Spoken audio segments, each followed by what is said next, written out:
Imagine a future where every transaction you make, every cent you spend is monitored, tracked, and controlled by a single entity. There will be no fear-mongering in this segment, but this dystopian reality could be a lot closer than you think with the introduction of FedNow, a new digital payment system that could give the federal government a direct line into your financial transactions, which could fundamentally impact all of our privacy and freedom.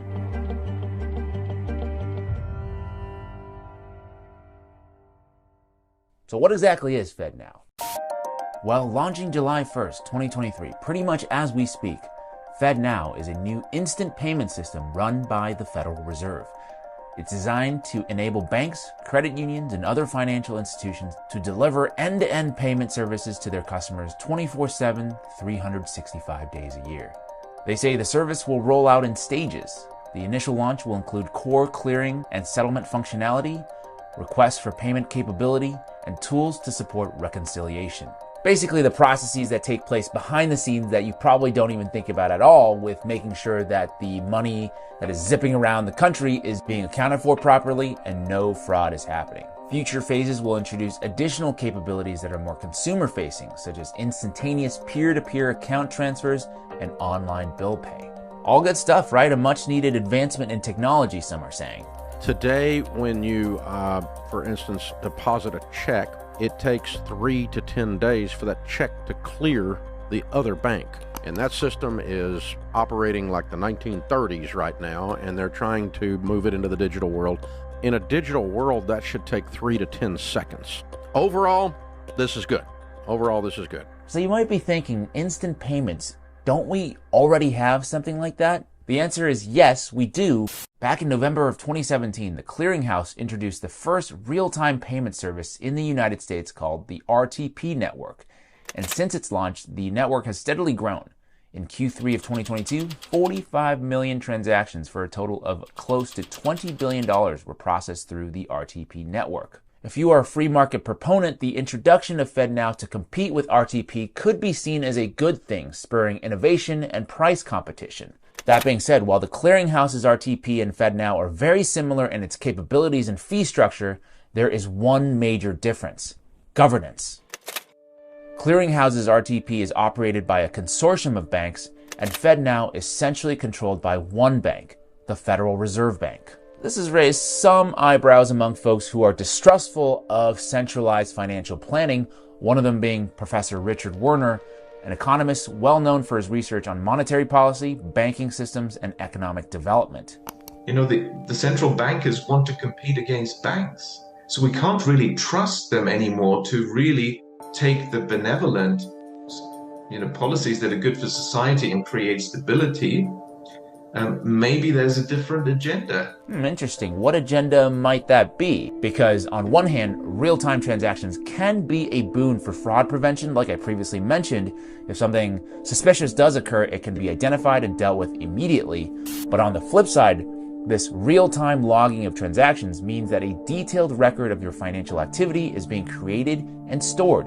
Every purchase, every bill paid, every penny sent to a friend for that pizza last night, it's all logged in real time by a government-backed entity. To reiterate, FedNow is run by the Federal Reserve Bank, which in theory operates independently from the federal government, but it does maintain a close relationship with them. So it's not inconceivable that transaction data could be shared under certain circumstances. The question then becomes, under which circumstances might this data be shared? For criminal investigations, for tax purposes, economic analysis? These are all questions that we don't yet have answers to. In the past few years, the Chinese government has trialed similar technologies in an attempt to expand its surveillance state. Cosmetics, groceries, a new phone, a year's worth of laundry detergent. Citizens of the Chinese city of Suzhou entered an official lottery to win up to 200 yuan, or roughly $30, from the government in order to spend it in any way they liked. But the money that the people won was not physical cash.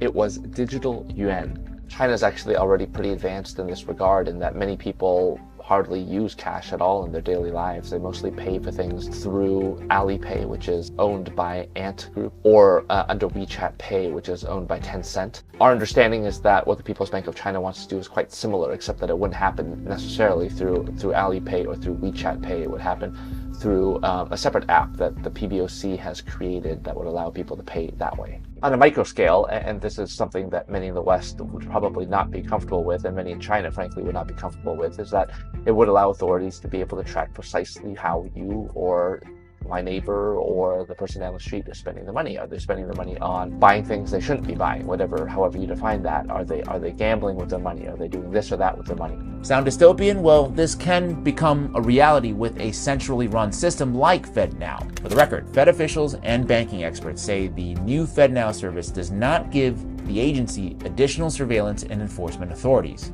Quote, while there are many sound concerns around FedNow being an unnecessary expansion of the Federal Reserve's footprint, I do not share that same concern that FedNow will expand surveillance. I don't know, would you expect them to say anything different? Let me know what you think.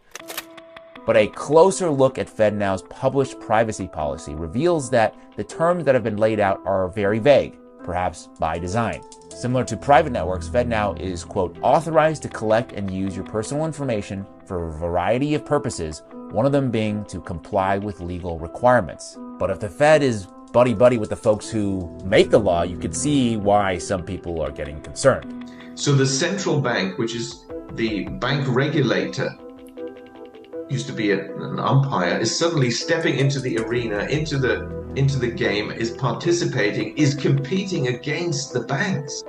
That's an extraordinary development. You see, as with many cases relating to centralized expansion of power, they claim to not have such an authority until all of a sudden they do. Another important point, typically when it comes to private digital payment systems, you have the power to choose which platform you want to use or not use any of them at all.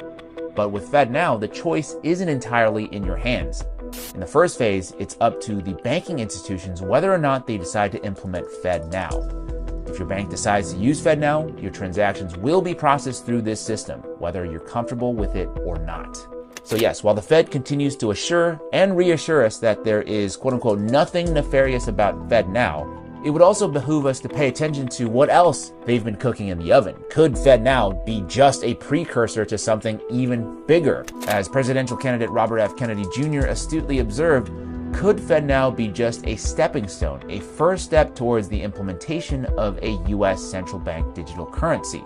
What is a central bank digital currency, and how would an introduction of such a digital currency impact our financial privacy and our ability to control our own money?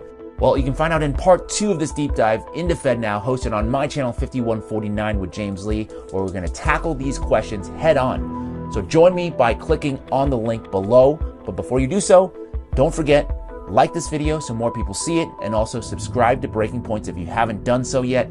Thank you for your time today, and I hope to see you in the next video.